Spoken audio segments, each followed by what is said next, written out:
नमस्कार, मी अमृता आणि तुमचं स्वागत आहे टेस्टी बाईट्स विथ अमृतामध्ये. आज आपण बनवणार आहोत बटर चिकन. एका भांड्यामध्ये बोनलेस चिकन घेऊन त्यामध्ये मेल्टेड बटर, दही, आलं लसूण पेस्ट, तेल, हळद, तिखट मसाला, गरम मसाला, तंदुरी मसाला, मीठ घालून सर्व साहित्य एकत्र करून 2 ते 3 तास मॅरिनेट करून फ्रीजमध्ये ठेवू.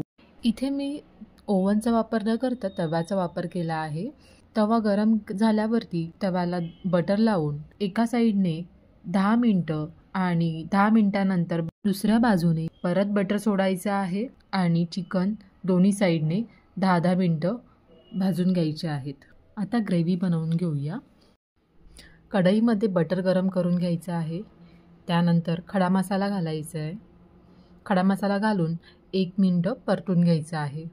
आलं लसूण पेस्ट घालून पुन्हा परतून घ्यायचं आहे.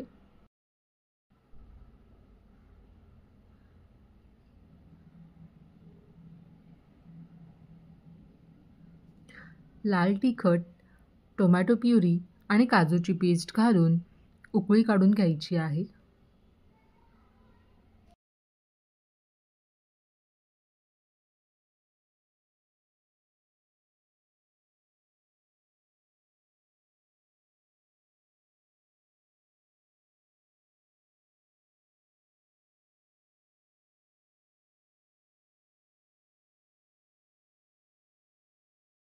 गॅस बारीक करून 10 मिनटं झाकण ठेवून शिजवायची आहे.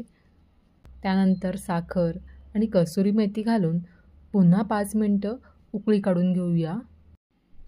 ग्रेव्हीमध्ये तंदूर केलेले चिकनचे पीस घालून झाकण ठेवून 10 मिनटं मंद आचेवरती शिजवून घेऊया. 5 मिनिट नंतर क्रीम घालू. वरून कोथिंबीर घालून नान किंवा रोटीबरोबर गरमागरम सर्व करूया.